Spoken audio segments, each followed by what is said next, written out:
Steve. I've got the Snoopy Flying Ace right behind me here. You can see it. It's for sale. $95,000. 42 foot, probably twin screw, diesel, pretty good shape, fiberglass hull. But this is a different video, not a vessel video. It's kind of a video CV or curriculum vitae, or however you pronounce it in Latin, for a resume. And it's about what I've done and not done, mistakes I've made and not made over entrepreneur career that's 50 years give or take. I kind of started pretty early messing with boats, or what I thought was a boat, lashing wood together in my side yard. Southern California, South Bay of Los Angeles, Torrance, Redondo Beach, Hollywood Riviera was the community. And by the time I was, I don't know, 5 or thereabouts, I was reading a lot. And they were pretty big books. My mom was a teacher, and my dad was a bomber engineer at Rockwell, back then North American. And I had this sort of hunger for big books and old books and classic books, and I read a lot of them. I read a lot of the Western European authors and American authors, and dozens of books about things like World War II and ancient art of war, and even some books from Eastern authors and Middle Eastern authors. And then I started in on quite a few Russian authors and poets, and I just read a lot. Too much. In fact, I self-diagnosed myself as having a social disorder that I refer to as I fucking read too much disorder, which is socially unacceptable to read too much, because then your words are too big and then people don't like you because you make them feel small when you say a bad word. And when I was younger, I didn't know I was saying a bad word, but I was, socially. And by the time I was second grade, I couldn't see anything anymore because I had spent too much time with a flashlight under the covers in my room reading when I was supposed to be sleeping. And I was asking bad questions of the teachers already, and they didn't like that very much. So they weren't too happy, and neither were my peers. They weren't too happy either. Plus, I was way too athletic to be accepted. You can either be smart and tie your shoes together and flop around on the ball field, or you can be pretty nimble with a bat or with a volleyball or with a tennis ball and be stupid, but you're not supposed to be both. Well, I was kind of both. Plus I had these big Coke bottle glasses on by the time I was in second grade, and I'd open my mouth and no way. I didn't get invited to anything. I couldn't find a friend until high school. And I went to a 9-year K through 8. That was back before the 50s and 60s. That was back before middle schools, junior highs, any of that, at least where I was from. And so I had a lot of trouble in elementary school, primary school, and I don't know how often it probably wasn't very often, but I was somewhat in trouble with peers, but also with teachers, and sometimes didn't get the best of grades because I was really bored, and I was always looking out the window. And I really wasn't hyper so much as, why can't I be reading? Why can't I be doing the things I like to do when I'm at home? I didn't understand it. And then a really bad thing happened. In 7th and 8th grade, I had a reading teacher who gave us a whole year of Greek and a whole year of Latin. And that's a bad idea with somebody that's already been reading for many years. And when I got to high school, they did these term papers, long papers you had to write. And you're supposed to spend 2 or 3 months doing these 3x5 cards and interviewing adults. And of course I wouldn't that was silly. It didn't make sense to me. So I would just get up at 3 in the morning like I've done most of my life, and I would type the paper from my head because of things I'd read allowed me to do so. And I thought that's what everybody did instead of all those silly ideas about the cards and other stuff they were supposed to do to write the term paper. And I would get an A, and no one liked that.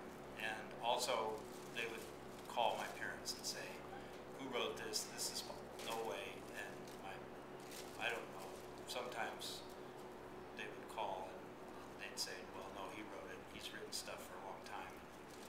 That happened a few times, or more than a few. And then, when I got to the corporate world, the working world, it got worse because somebody suggested that I research the company before I interviewed, so I would know what I was talking about. And of course, I researched it way too. This was before the internet, but I knew how to research. Then I did like go to the library, whatever I needed to do to find out about the company. And if I would get the job, sometimes I would just interview my way out of a job because I said too many bad words. Again, big, bad, same thing. Big, bad words, like big, bad wolf. And if I did get the job, I was already, when I got out of college, I was a certified public accountant with a background in tax, and I was already into computers. So I was somewhere in the IT or the accounting department or both, and I had access to pretty much whatever I wanted to about the company. And also, it was pretty easy to find out about the industry, even back then, for somebody with business background and IT background and accounting, all that. And I already knew quite a few people, so I could just ask around.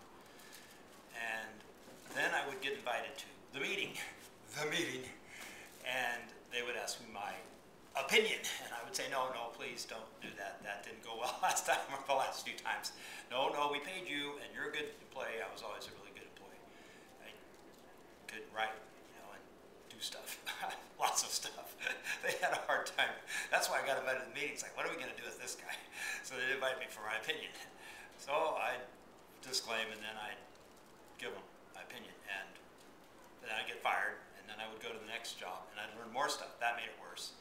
Then sort of the date that I would get invited to the meeting kind of crept up closer to when I got hired, and also I would get fired faster because, well, I knew more things. I kept learning more things. I also had this other disorder called I fucking learned too much, and also I fucking failed too much, and then you learn stuff. If someone tells you to learn from your failures, so I would research and I would learn, and then I wouldn't fail so much, but I just kept failing but learning. And it turns out I didn't know this. Most other people didn't do it that way. They just didn't read much and didn't write much and didn't fail much. And right somewhere in there, my early part of my career, I signed up in Amway because it made sense. And I built a big Amway business, and I really didn't care about the money. I didn't make any money, even though we did $1 million a year with over 5,000 distributors. I just was there to learn. That's all I've ever been about is learning. I didn't care about anything. Jim Rohn told me. I use that excuse. Well, Jim Rohn told me. And he had this line, and I remember it as if it were yesterday that I first heard it. It's not the goal that you seek. It's what you become in the pursuit of it. And I took that to heart, like I did other things, like the magic of thinking big. I just kept thinking bigger about every month for 40 years since I first read, and I've read it more than once, The Magic of Thinking Big. And I also read some of the books, the good ones, more than once, 10 years later, and then I look back. I sort of watch it back. I wonder why I missed that one the first time. Well, that's what reading a book a second time, especially if it's a big author, is good for. And so I started doing entrepreneur stuff, and I built a really large internet product that was scoffed at and then accepted, and then did $3 million in 10 months. And that was about 10 years ago, 2003, 4, somewhere in there. And that woke up my, I wonder if I could make a lot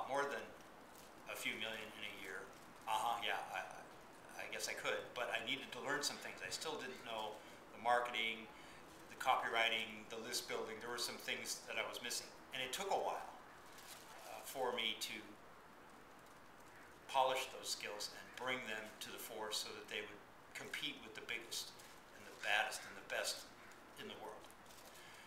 Along the way, I picked up the medical miracle girl. $1 million a year, every year, for over 30 years she's cost somebody.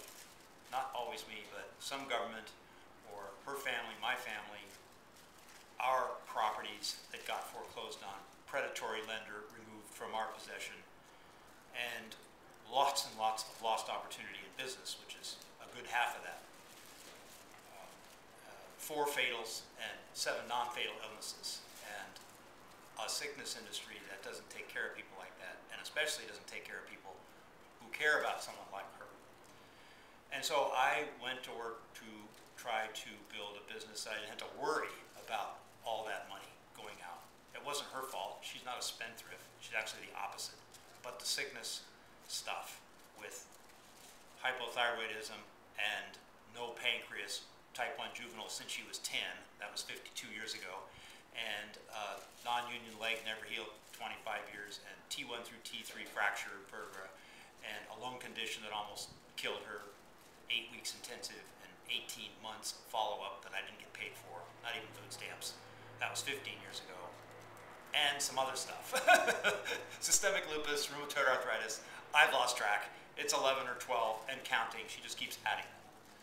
So it's been a long road to here, and I hope I didn't waste your time in listening to this. I have this written up. I'll probably have a book about this. It's sort of akin to a Shakespearean tragedy of sorts, because it also carries with it the hope of the things I built because she was ill. If she was just sick, not a sick person, if she was a healthy girl, I'd be in some accounting job in some hotel somewhere. I have a lot of hotel experience and boating experience. Built my first boat when I was 15. I've had 15 boats, over 45 years sailing power, large ones, small ones, everything in between. And that leaves a mark also when you know how to work on them, and you built them, and you maintained them, and you know about them, and you know what they can do for marketing purposes, and all of that. So that's just a kind of a teaser for a few percentage points of the things that I know how to do. Things like navigation and flight and teaching and database development, data mining, and electronic community development, and bulletin board system operator, and on and on. It's just kind of a long list. So I'll leave you with those thoughts about my CV.